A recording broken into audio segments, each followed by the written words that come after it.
I was just walking by and I was so touched by the exhibit of paintings, and I stopped, and lo and behold, I meet the painter, the artist, and the mother of Todd. Tell us about this beautiful story. Well, I first must say that I suppose it was in the first month after Todd was killed that our family sat together in the living room trying to decide what we would do to build a legacy in honor and memory of him. And my children, my surviving children said, "Mom, you will paint." And I thought, oh no, I can't paint, because all I could think of was horror and black and red and ugliness. But I began to listen to the things that people said, and that's the inscriptions that are here. And each time someone said something, and in time, pictures began to form in my mind, and I realized that I had to paint them. So I painted full-time for 1 year, and I painted 21 paintings in memory of Todd in that year. It's so difficult sometimes to relate stories, but tell us about Todd. Oh, Todd is an amazing person. He just was. He actually grew up a lot overseas, and he had a very astute understanding of different cultures, and because he grew up with children from all over the world, and everyone he accepted on the same level and became their friends, and he their friends, and they his friends. And he approached life that way, and so he was loved by all, and he continues to be loved by so many people. And how did he relate to you, to his parents? How close was he to you? Oh, we're a very close family. We had 4 children, my husband and I, and Todd was a baby.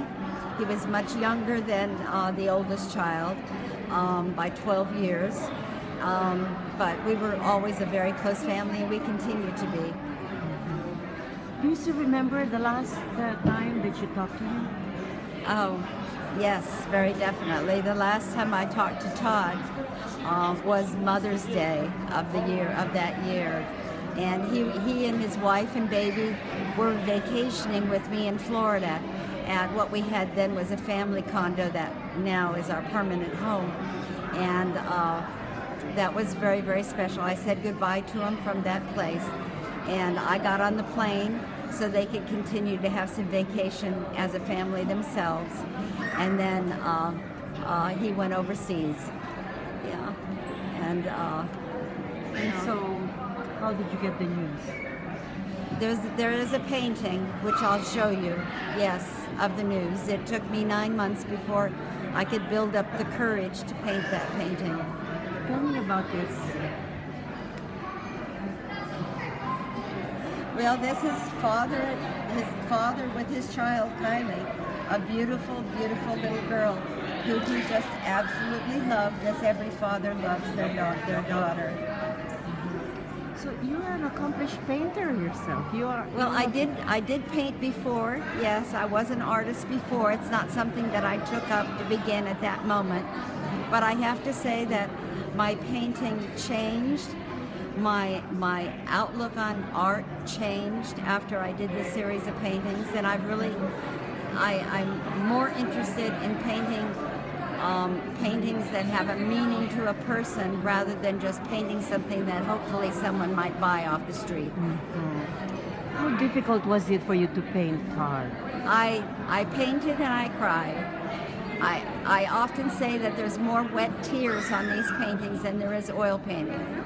I painted and I cried. I listened to music the entire time. It was music that my son Glenn had put together for me, inspirational music and music that Todd loved. And I listened to the music 8, 10, 12 hours a day, and I cried the entire time for a year. And then, but it was the process was very, I don't really like to use the word healing, because you never really totally heal. You have a scar, but you learn how to navigate your new life. That's right.